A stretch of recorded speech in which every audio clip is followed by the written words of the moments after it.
बिस्मिल्लाहिर्रहमानिर्रहीम। अच्छा जी, last video के अंदर हमने देखा कि फ़ाइल आइकन को किस तरह से हम लोग यूज़ कर सकते हैं। इसके अंदर हमारे पास कौन से ऑप्शंस हैं, ठीक है जी। हमने जो है शेयर की भी बात की थी। उसके बाद हमारे पास एक एक्सपोर्ट आ जाता है, क्रिएट अ वीडियो आप यहाँ पे बना सकते हैं। डॉक्यूमेंट आप अगर सिंपली रखना चाहते हैं वो भी रख सकते हैं, ठीक है जी। तो क्रिएट हैंडआउट्स अगर आप बनाना चाहते हैं ये भी बन सकते हैं।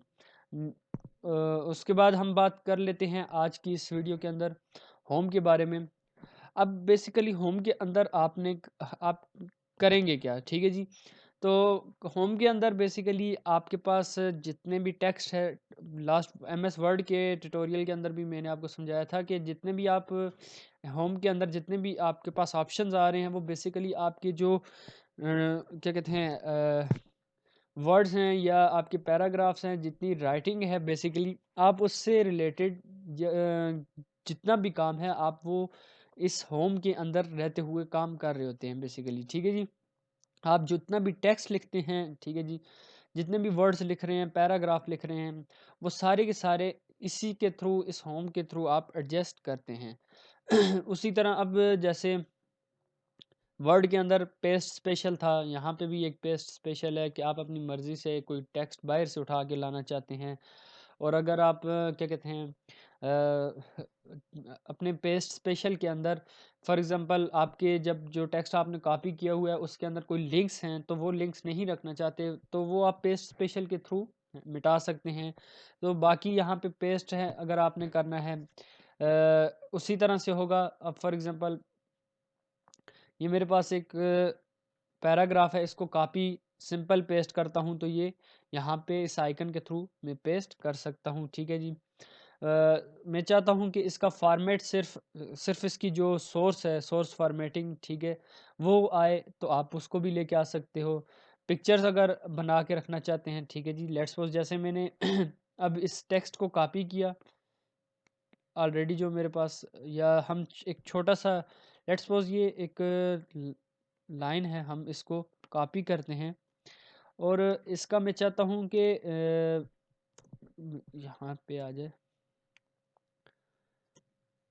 यहाँ पे मैं चाहता हूँ कि ये जो है जो मैंने टेक्स्ट कॉपी किया है ये एज अ इमेज में यहाँ पे पेस्ट करूँ तो एज एन इमेज अभी यहाँ पे आप देख सकते हैं ये आपके पास एक तरह से इमेज के तौर पे आ जाएगा, ठीक है जी।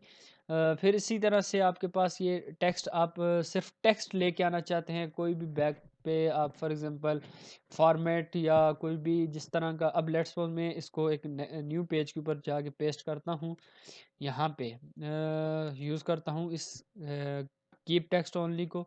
तो यहाँ पे सिर्फ मैं क्या करूँगा, टेक्स्ट लेके आऊँगा। अगर इसके फॉर एग्जांपल हम एक इसी को दोबारा से थोड़ा सा चेंज करते हैं, इसका कलर हम रेड कर देते हैं, इस सारे का कलर रेड कर देते हैं। अब देखें इसको कॉपी किया, अब यहाँ पे इसको मैं पेस्ट टेक्स्ट के ओनली टेक्स्ट यहाँ पे वो क्या करेगा, वो जितना भी हमने टेक्स्ट जिस तरह का वो टेक्स्ट लिखा हुआ है वो सेम उसी तरह से उठा के यहाँ पे ले आएगा, ठीक है जी। अच्छा नेक्स्ट है हमारे पास कट।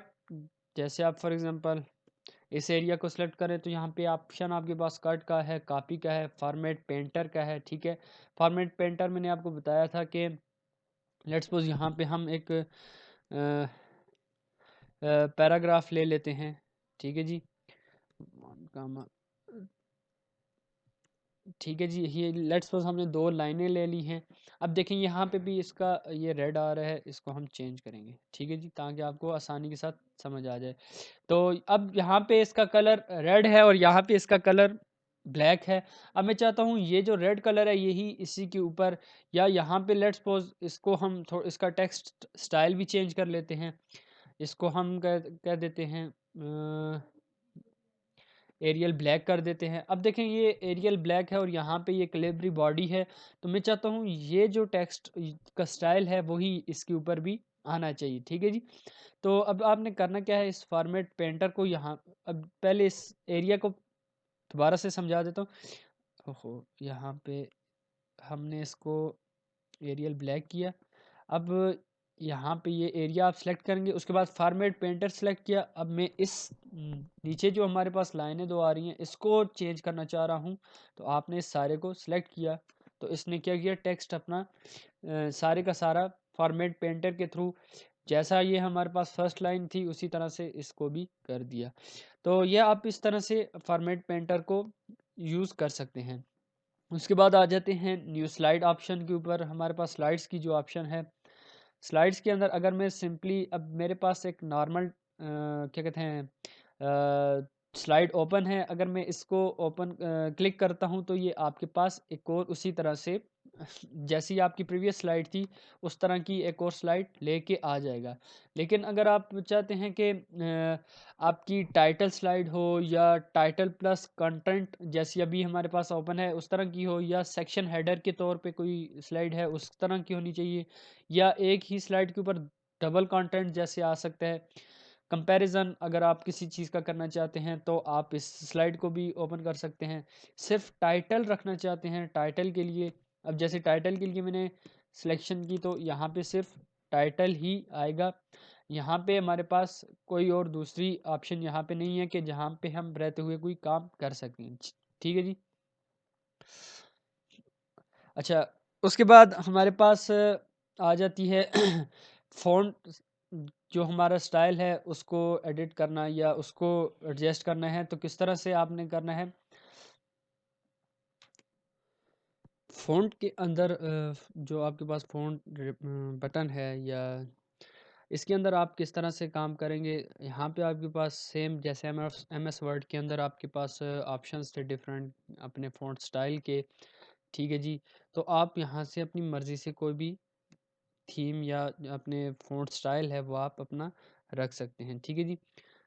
उसके बाद आप उसका फ़ॉन्ट का जो साइज़ है उसको भी आप एडजस्ट कर सकते हैं। यहाँ से आप जितना आप इजीली रीडेबल हो सकता है जितना आप वहाँ पे या टेक्स्ट के ऊपर, सॉरी डॉक्यूमेंट के ऊपर उतना आप इसको रख सकते हैं। अच्छा जी, उसके बाद अगर आपने टेक्स्ट को, अब जैसे मैंने टेक्स्ट सेलेक्ट किया है इसको आप इसका साइज़ बढ़ाना चाहते हैं तो नॉर्मल आपके पास ये भी ऑप्शन एक है कि यहाँ से आप इस अपने जो टेक्स्ट के साइज़ को इंक्रीज़ या यहाँ से डिक्रीज़ कर सकते हैं। ठीक है जी।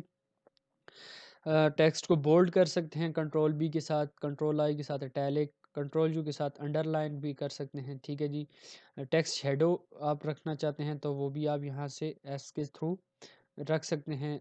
जैसे टेक्स्ट के ऊपर लाइन रखना चाहते हैं, अभी जैसे हमने ये इस ऑप्शन को ए बी सी के ऊपर, जैसे ये जैसे आपके ऊपर पास आ रहा है ऑप्शन के स्ट्राइक रखना चाहते हैं तो इसको आप कर सकते हैं। ठीक है जी।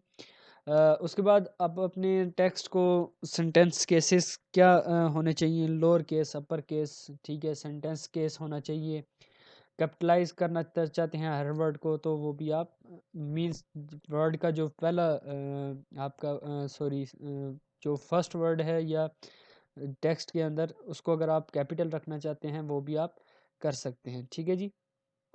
अच्छा, उसके बाद आ जाते हैं आप अपने फ़ॉन्ट का जो कलर है उसको कैसे आप एडजस्ट कर सकते हैं। फ़ॉन्ट का कलर बेसिकली यहाँ से आप अपनी मर्ज़ी से जो भी रखना चाहते हैं रख सकते हैं। अब जैसे ब्लैक है इसको मैं अगर रेड करना चाहता हूँ तो इस तरह से हो सकता है। ठीक है जी।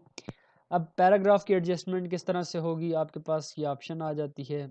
सबसे पहले आपके पास अगर आप बुलेट्स की फॉर्म में कोई टेक्स्ट लिख रहे हैं तो यहाँ से आप अपनी मर्ज़ी से कोई भी बुलेट उठा सकते हैं। बुलेट्स या नंबरिंग आप जो भी देना चाहते हैं यहाँ से आप के पास ये ऑप्शन आ रही है, यहाँ से आप कर सकते हैं एडजस्ट। उसके बाद अगर कोई नंबरिंग देना चाहते हैं अल्फ़ाबेट्स के थ्रू या क्या कहते हैं या नंबरिंग देना चाहते हैं तो यहाँ से आप वो भी सिलेक्ट कर सकते हैं। ठीक है जी।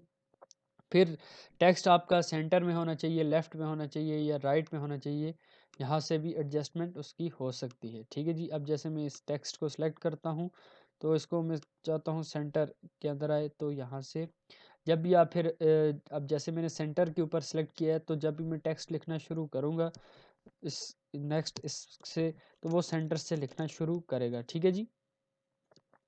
उसके बाद हम पैराग्राफ की एडजस्टमेंट, ठीक है जी।